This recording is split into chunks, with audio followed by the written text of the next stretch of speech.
good? Hello, everybody. This is your first time here. Welcome to the Solutionist channel. It's your man, ChukwumaijemNwosu. And you've been rocking with me. I say thank you so much. You've been coming around over here getting some knowledge, getting some type of gain, getting some type of information that you find useful and applicable in your everyday life. I want to thank you for coming back for more. Well, today we're going to be talking about high-end luxury goods, right? And how to restore them, the used ones anyway, buying used high-end luxury goods and restoring them basically for hustle. So you buy these used luxury goods or designer luxury goods that people have used, rehabilitate them, restore them, and go on to list them online. Okay, so I call it the LVMH restoration hustle. Okay, this hustle is so powerful because in the world we live in today, for some reason, some of these luxury brands have command very high resale and retail value, right?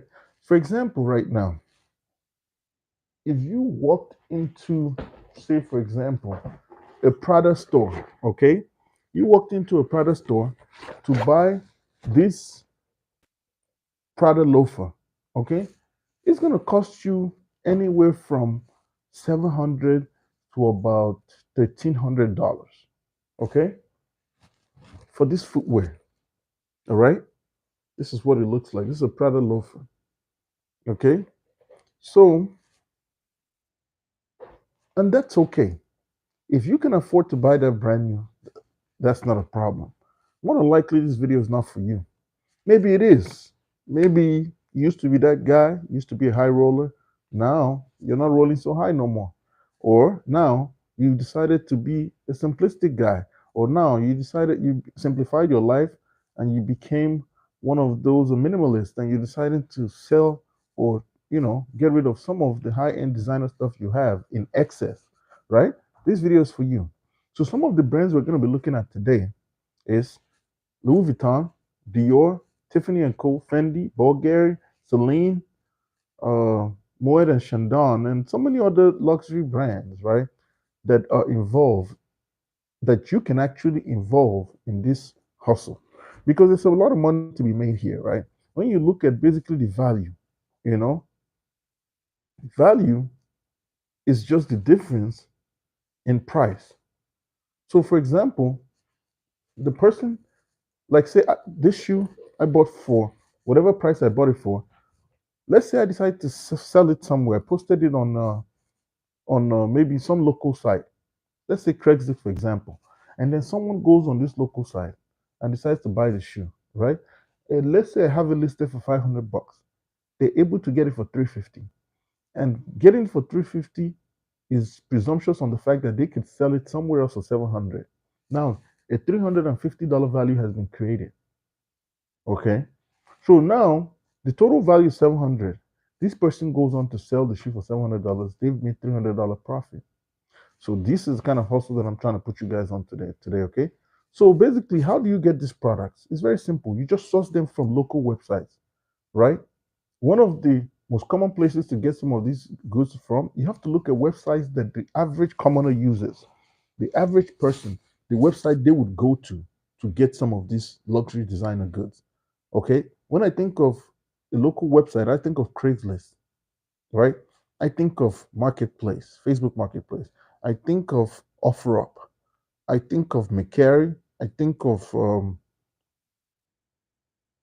some of the local sites that people use on everyday measure. Okay. So once you figure out these websites where you can get some of these goods from, you're all set as far as your supply end is concerned. Now you know where you're going to be getting the stuff from. And remember, people are not just out here every day popping off or getting rid of their Louis Vuitton merchandise. That's not what they're doing. So in most cases, people buy these things and they hold on to them because these are their luxury goods. They use it from time to time for weddings and different engagements. They have a business meeting, they bring out something like this, you know, and this is what they take to wherever it is they're going. Okay, they have something like a dinner or a night out to the opera. They put on something like this. Okay, and that's what they put on to this event. All right, and then you have people that on some nights, right, they need to go out, say on a date, right? They put on something like this. This is the Prada loafer, okay? They put on something like this. So these are some of the things that people will be listing on this website. So you need to take advantage of this. So if you know how to, it will come into your favor. So the next thing is understanding. Now we figured out the supply end. Now we have to figure out the distribution end where we're going to be offloading some of these products from. Okay. So once you figure it out, you're going to understand that some websites, most websites are not created equal. Okay. Now, for me personally, eBay is the standard place to offload most of these designer goods, right? They have to be authentic. They cannot be some knockoff or faux or any of the other things, some of these replicas that are made in some, countries that I'm not going to mention. So if you run into products that are not authentic or the authenticity cannot be guaranteed, you cannot involve them in this hustle because most times if you put them on eBay, eBay is going to flag you, okay? And they might flag your account, and that now basically goes against everything that you're trying to do, okay? So eBay is the prime site to offload some of this website, some of these goods. And another website that is very good to offload these designer products is somewhere like Couture USA. In your neighborhood, there's so many thrift stores that would also gladly take in these products and help offload them for you. As a matter of fact, those local thrift stores are also good places to go source for these designer products. Okay? Now, the price you buy this product for has to make sense. The price that you pay coming in has to make sense. Because if you go and survey on the market, let's say you're buying, say something like this briefcase, okay? This is the leather briefcase, right? Let's say you're buying something like this, right? If you're paying $300 and for the briefcase, and on the market, say somewhere like eBay, you can only get 350 for it, it doesn't make sense. You have to make sure that the price coming in makes sense compared to the price that you're going to be going out with. So in buying something like this briefcase, if the sale price is 350 to 400, you want to be getting it for somewhere around 200, 150, 100 bucks. Okay?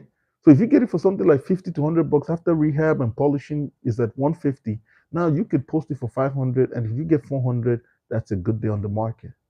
Okay, so these are some of the things that you want to pay attention to. The price in has to make sense compared to the price out. Price in meaning that the price you're coming in with, price out meaning what you get when you sell the product at the end of the day on at eBay. Because remember, eBay is a website that's also going to collect their own share of your proceeds. Okay, so you got to calculate that and put that into perspective when you're setting your sale price. Okay, now if restoration is needed, you need to source a good restoration team. Back when I did this hustle, I was heavy into this hustle, right? I used to use Brook Brothers. There's in Chicago, there's a place downtown. The shop is called Brooks Brothers, and they mostly capitalize on restoring luxury goods, leather luxury goods and the like, suede and the rest of it. So back then, I remember when I was, selling some of these Louis Vuitton and luxury brands online, used luxury brands. I used to get the bags from the suburbs and some other places where people are most likely to let go of these things for prices way under their value. And I would take it to Brooks Brothers. Brooks Brothers would stitch up what needs to be stitched up. They would polish what needs to be polished, and they will restore whatever metal that's around the luxury item and bring it back to life. So Brooks Brothers was my go-to guys. Their price is a little bit steep, but it's worth it because they will do such a good job that product or that luxury item will go ahead to fetch you the kind of price that you're wanting. Okay, that's why it's good to, you don't want to cheap out on this end. You want to go with someone that would do a very premium job, because remember, you don't want to cheat the customers. People that are going to be buying this stuff are going to be buying it because it's such good shape and they expect to get what they're paying for. Okay, so the next thing is that you need to factor in the cost of repairs and polishing. So when you're setting your price at the end of the day, right? I'll give you an example. I bought this Louis Vuitton bag that you use to carry your suit, dress shirts, and stuff like that. It's one of those flip over bags, like they fold in half. So you basically flip it open, lay it out. I forgot what it's called. A suit bag. Let's just call it a suit bag right now. You zip it open. You lay your suit in there, and then you stick out the hanger end. You basically put put the hanger on one corner and lock the hanger with a lock, and then you zip up everything and then you fold it back. So when you get to your destination, your suit, your shirts, and everything, they're well laid out and they're not rumpled. So it was something that I got for a very good deal. I think I got it for about $200 or so, or 250, some very good price like that. And I went on to take it to Brooks Brothers. Brooks Brothers charged me about, I think, $300 to polish it, fix up, stitch up whatever issue it had. And at the end of the day, I ended up selling piece of luxury good. I sold it for $900 on eBay.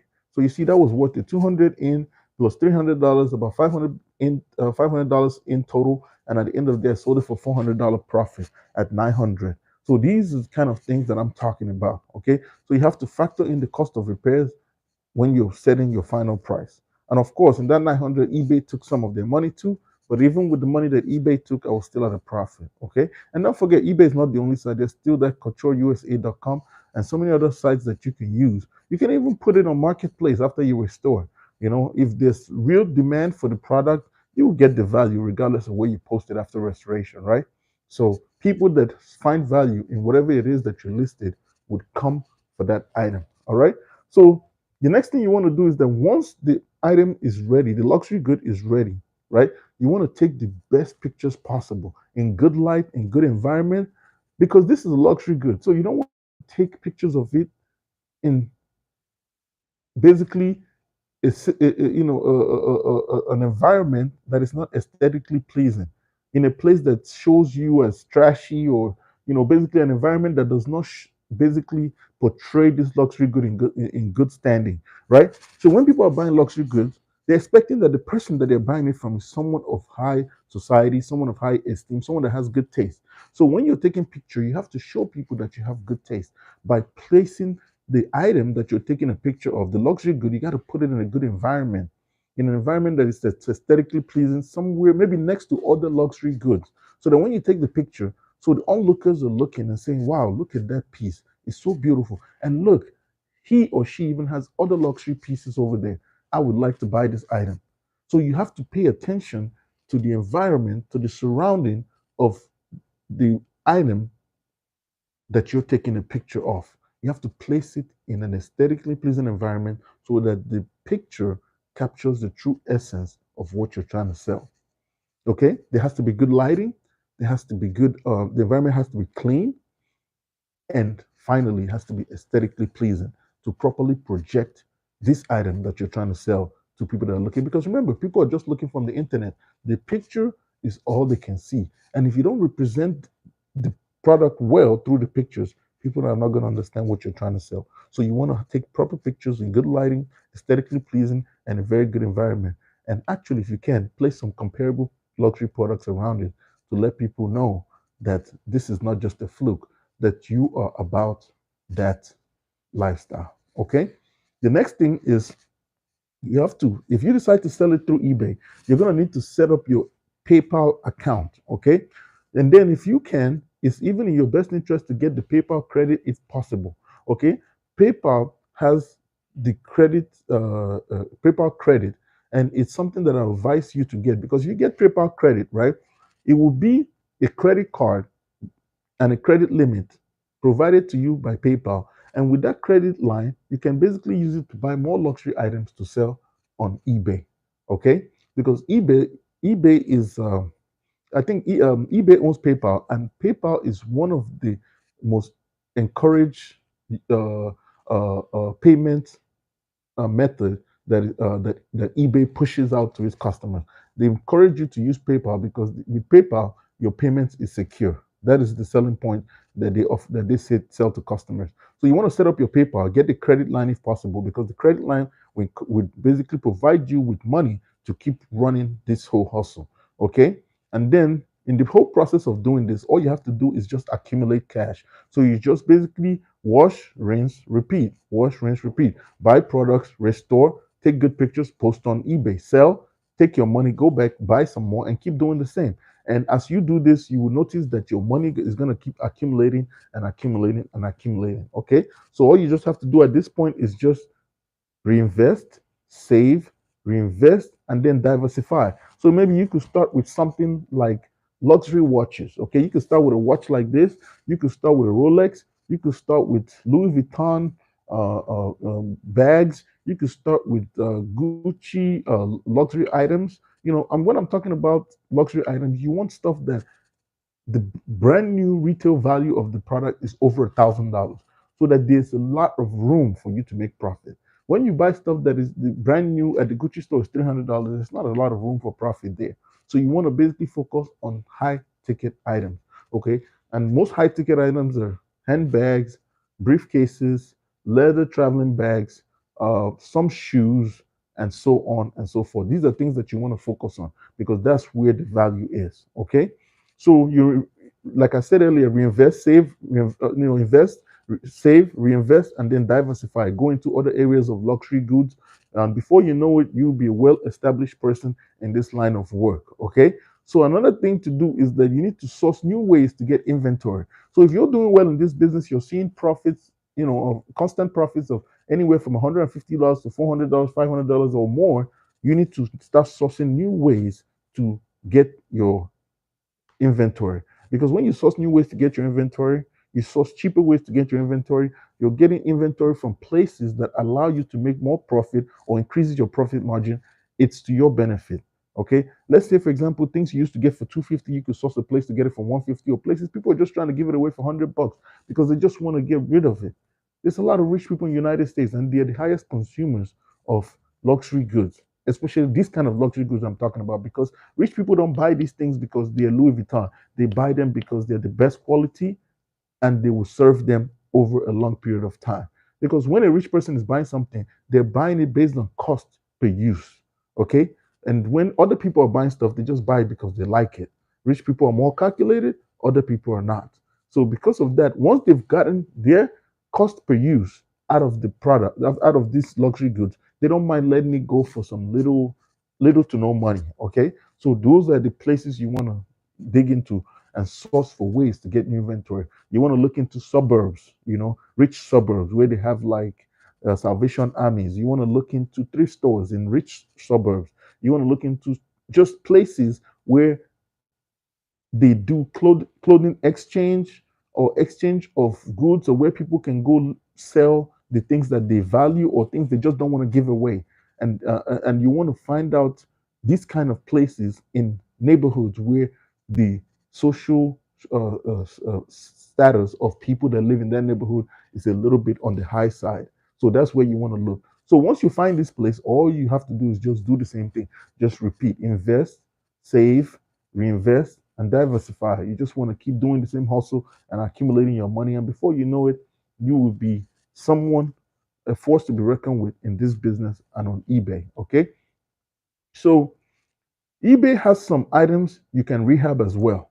Okay, I have to bring this to your attention. So even though I tell you that eBay is the standard when it comes to offloading these items, eBay is the place, is a market, is a world marketplace. It's somewhere almost everybody in the world can log on to and purchase something, right? So when looking on eBay, of course, there's a high chance that there's somebody that has these goods that doesn't know the value, and they've listed it on eBay and they're hoping to get whatever they can for that item.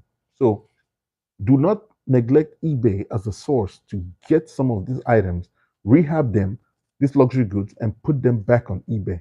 So that's a possibility. And I want you to keep that possibility in mind. So as much as you're looking at Marketplace, OfferUp, Craigslist, and the likes, also consider eBay as a place where you could get some of these items in a very beat up condition, go ahead and restore them, rehab them, and of course, take aesthetically pleasing pictures that tell a good story of the luxury goods and post it back on eBay. Okay? So all you have to do at this point is that once you get to this point where you've done so well, you've become a master of your own destiny, you've run this hustle up in the tune of thousands or tens of thousands. Okay? Now all you have to do is build a lifestyle around this hustle. Okay? So you could take it to the next level. You could now start going into stuff like cars. You could start going into other luxury items that you find attractive to your lifestyle. Okay? Well, with that said, thank you so much for watching, and I'll see you on the next video. Take care.